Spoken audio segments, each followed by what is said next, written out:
Hi again, everyone.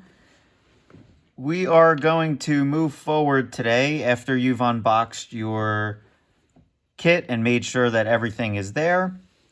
We are going to start by focusing on sanding.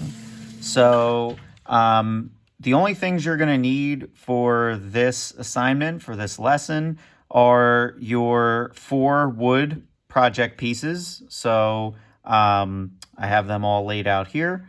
And the sandpaper that you were provided, starting with the lowest, what's called grit.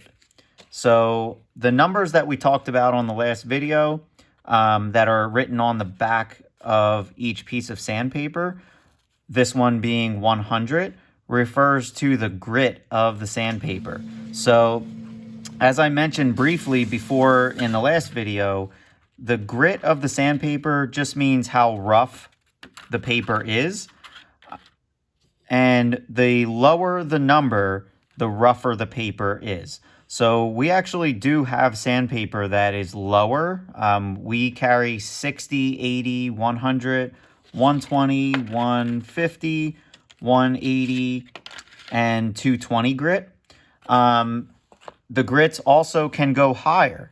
If you're sanding something like, for example, in auto body, if you're sanding a car and you're trying to get the finish extremely, extremely smooth, you would sand in the 1,000, 2,000, 3,000 grit paper, which essentially would feel like just a piece of paper. So the way sandpaper is made just in general is the grit, the grain, is what is glued to a piece of paper. So think of it in terms of if you have a screen door at your house that we use to keep flies out of our house, that mesh on the screen door, it has holes in it, has little holes in it. So for 100 grit sandpaper, sand is filtered through a mesh screen that has 100 holes per square inch on that screen. So the sand that falls and glues to that piece of paper becomes 100 grit sandpaper.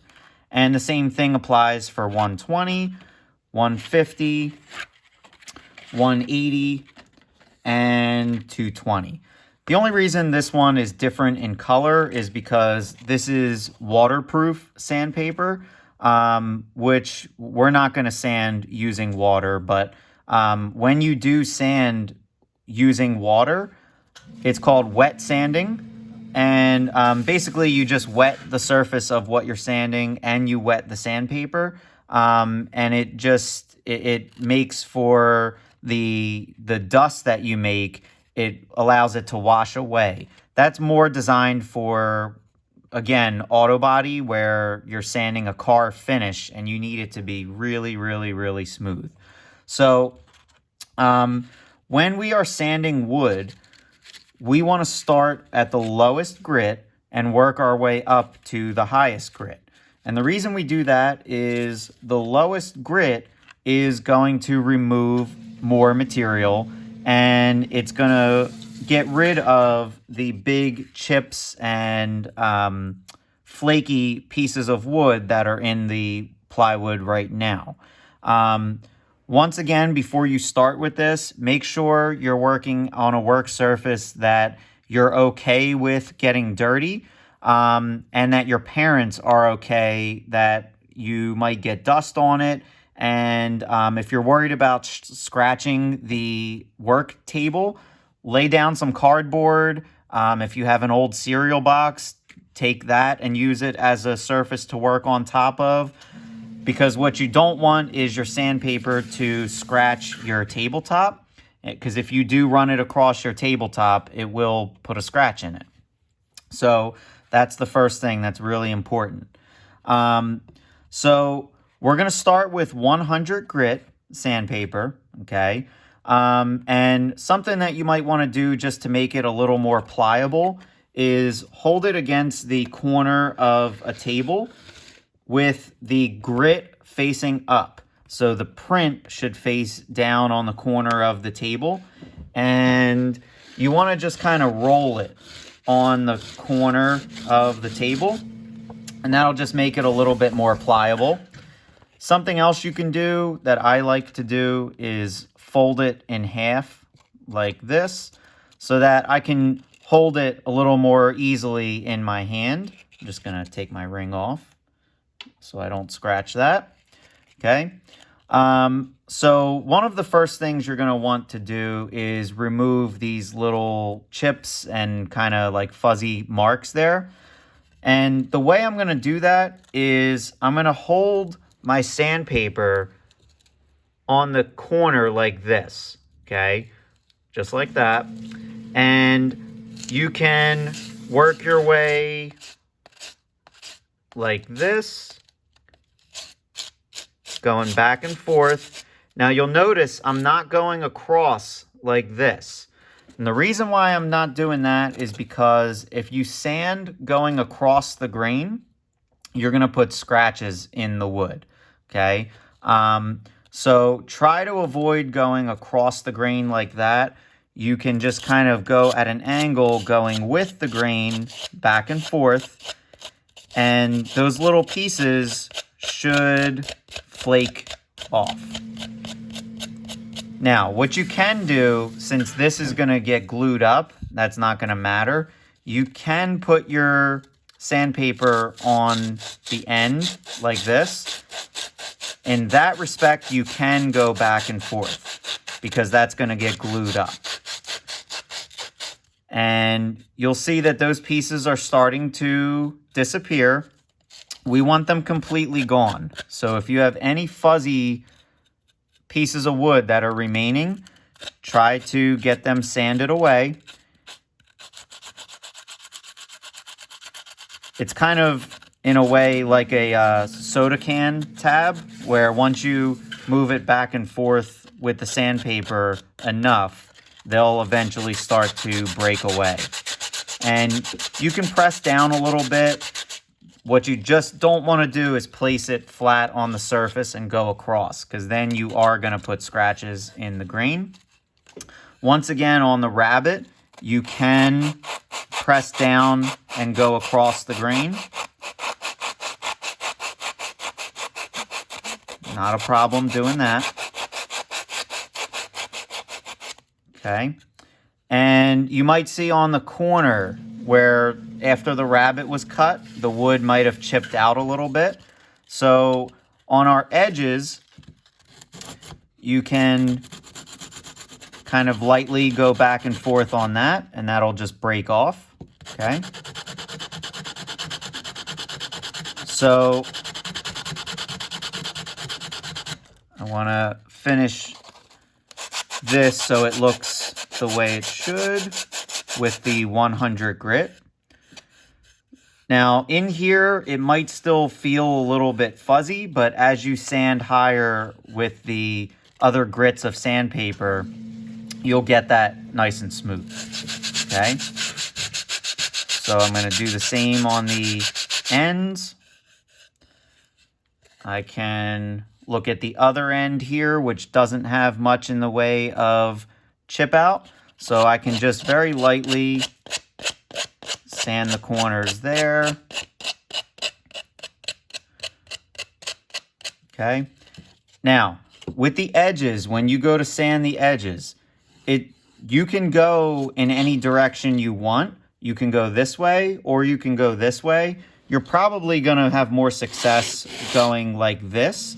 And what you want to do is keep your 4 fingers flat and keep the paper flat on the edge and work your way back and forth.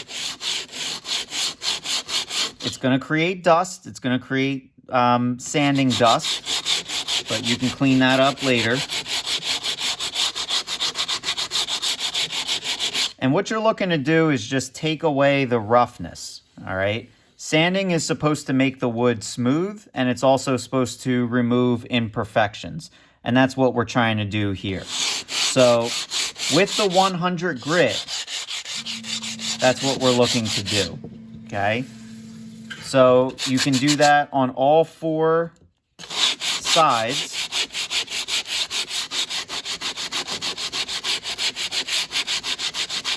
Of all 4 pieces. Okay. Now, one thing that's a good tip for giving you an idea of when you've sanded an area enough is to get a pencil and not dark, but very lightly, just put some marks. I'm going to put some marks on this edge here. And you can also mark very lightly. I'm just going to scribble on the surface here.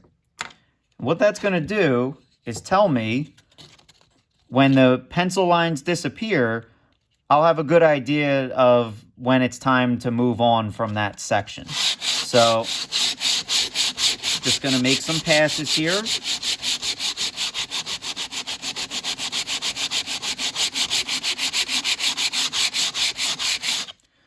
So once I see that the pencil marks are gone, that's a pretty good indication that I can stop sanding in that area and move on to another section. On the surface here, I'm going to do the same thing. You just want to put kind of moderate pressure. You don't want to press with all your might. You don't want to go crazy with it. And you'll see that the pencil marks are starting to disappear.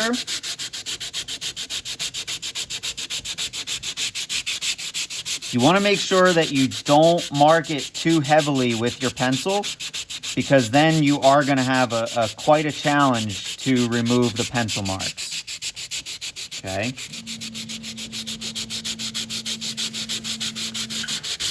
So looks like the pencil is approaching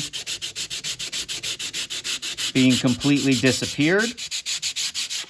I am going to have dust on the surface, so I can just kind of wipe that off. I'm not blowing it away because I don't want to kick up dust in the air. And I can already feel that it's a lot smoother than it was when I took it out of the bag for the kit. One other thing that I want to really stress to you when you are sanding your project pieces is to be very extra careful when you're sanding the surface, which is here and here, not to sand too much. And the reason why is, again, when we talk about plywood, plywood is made up of layers of wood. And so we actually have let me use my pencil. The outer layer is super, super thin. I'm going to get real close to the camera here so it picks it up. So that very outer layer, that's called veneer. And it's paper thin wood. Really, really thin. So that's our outer layer. Then we have this inner layer, this inner layer, this inner layer. And then we have another piece of veneer. So that veneer is only so thick. Just where I marked it with pencil. That's how thick it is. So if you sand too much on the veneer, you're actually going to burn through the veneer and you're going to get to this wood here, which is not as nice of a wood. Okay, so you really want to make sure you don't go crazy when you're sanding your surfaces. On the edges, you're fine. You're not going to burn through anything, but it's the surfaces you want to really be careful with. Now, just a few more tips before wrapping up this video. When you're sanding your project parts, you are gonna sand every piece with every grit of paper. You're gonna work from 100 to 120 to 150 to 180 to 220. Okay. If you're not paying attention or marking what you've done already, it's going to get very confusing if you stop and like at the end of one class and then you come back the next day, you might wonder, well, did I sand this one already? Was I at 120? Was I at 150? So what I recommend to you, once you're finished sanding a part entirely, so that would involve marking it with pencil. I'm just going to mark this again. Okay. Marking this with pencil.